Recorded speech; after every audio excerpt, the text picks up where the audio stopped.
नए साल का दिन है और पूरी दुनिया भर में लोग नए साल के दिन पर तरह तरह की योजनाएं बनाते हैं, तरह तरह की स्कीम बनाते हैं, तरह तरह का संकल्प लेते हैं कि इस बार नया घर लेना है, नई गाड़ी लेनी है, या वजन इतना कम कर देना है, इतना ज्यादा कर देना है।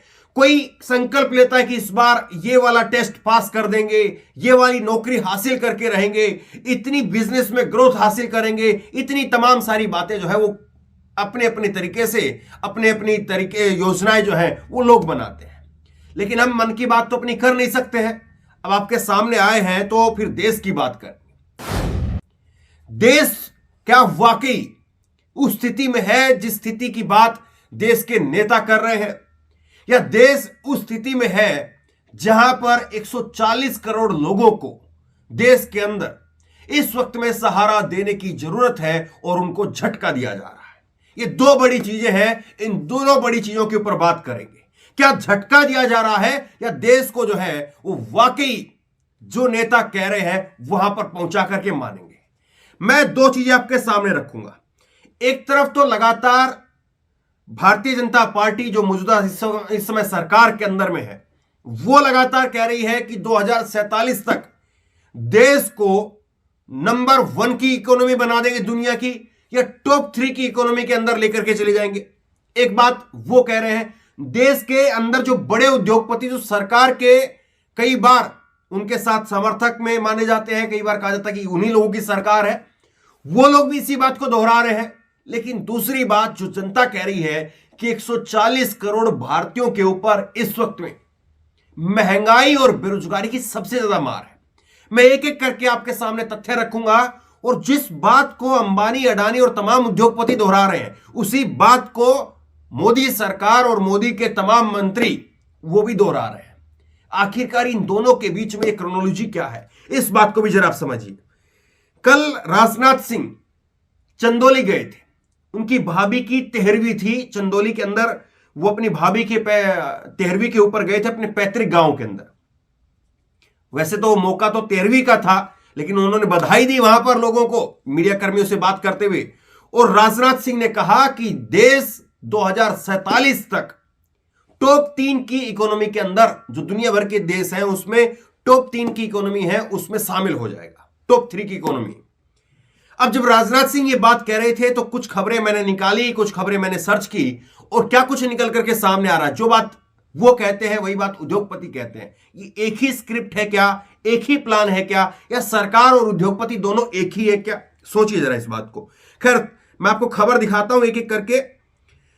राजनाथ सिंह जो है वो पहुंचे थे और राजनाथ सिंह ने यह बात कही है कि देश जो है वो टॉप 3 में पहुंच जाएगा, और भारत यात्रा पर भी वो कुछ बोले हैं, वो भी मैं आपको बताऊंगा। इत्मीनान से सुनिए, आप इत्मीनान से सुनिए ताकि आपको समझ आए। केवल ये नहीं भागते भागते मैं खबर को बता दूं और आप भागते भागते जो है वो चीजों को छोड़ते हुए चले जाए। इत्मीनान से, गहराई से थोड़ा बैठ करके शांति से समझिए, सुनिए।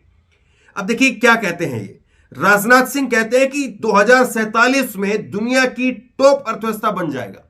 यूपी तक पर यह खबर लगी है, और उसमें वो पहले मोदी की प्रशंसा कर रहे हैं, योगी की प्रशंसा कर रहे हैं। भारत यात्रा पर कुछ बोला वो आगे मैं आपको सुनाऊंगा। लेकिन 2047 तक दुनिया की टॉप अर्थव्यवस्था बन जाएगा भारत। राजनाथ सिंह इस बात को कह गए चंदौली के अंदर, और इस बात को जो है छापा है।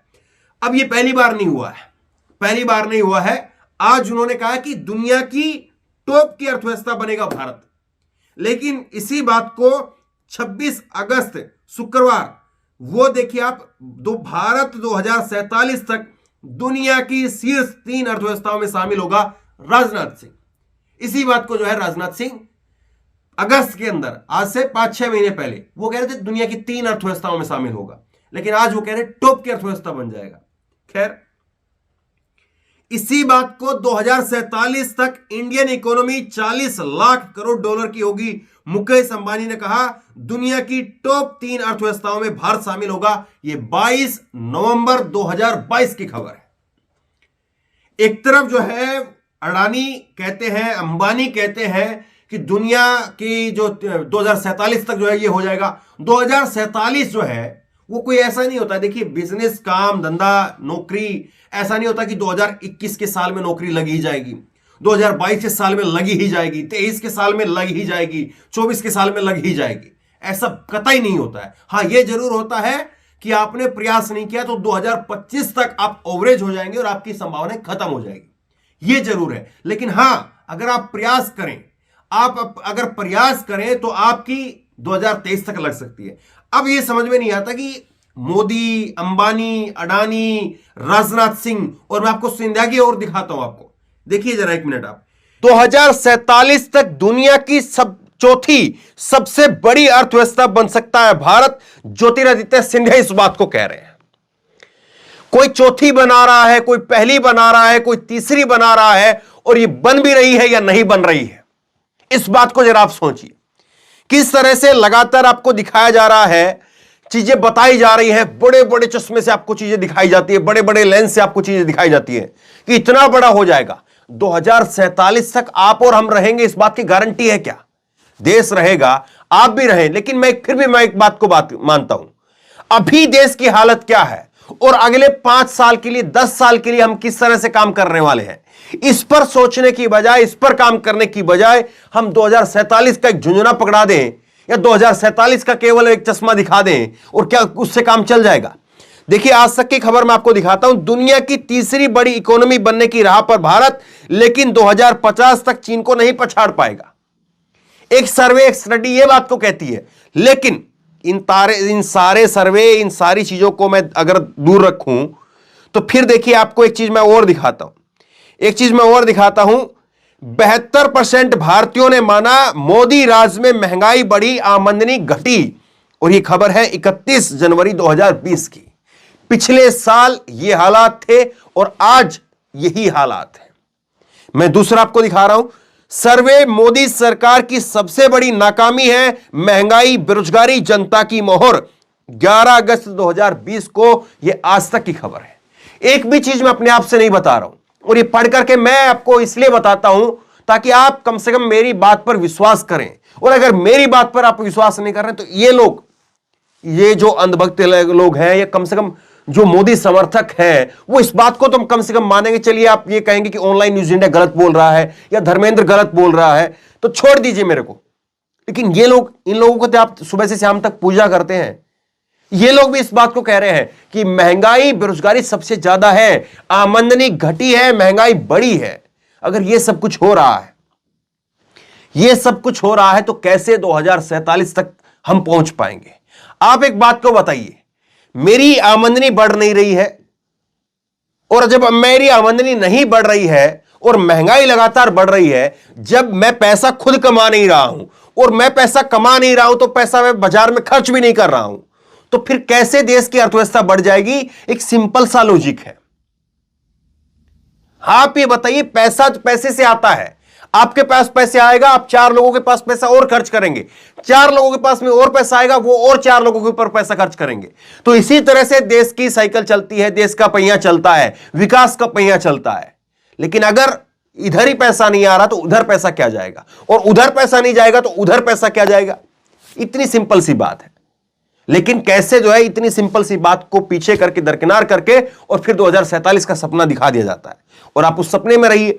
खैर, जो बात मैं कह रहा था कि ये राहुल गांधी पर बोले, तो क्या कह रहे हैं?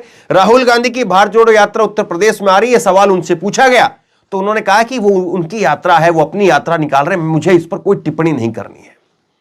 2 बातों को आप समझिए, देश के अंदर मोदी को सबसे बड़ा नेता बनाया गया, देश के अंदर मोदी सरकार को सबसे बड़ा बनाया गया, और कहा गया कि देखिए, पिछली जो सरकार थी 2014 से पहले, खुद अटल अडवाणी का जो भाजपा का युग है, या अटल जी की जो सरकार रही, उसको भी नहीं गिनते हैं।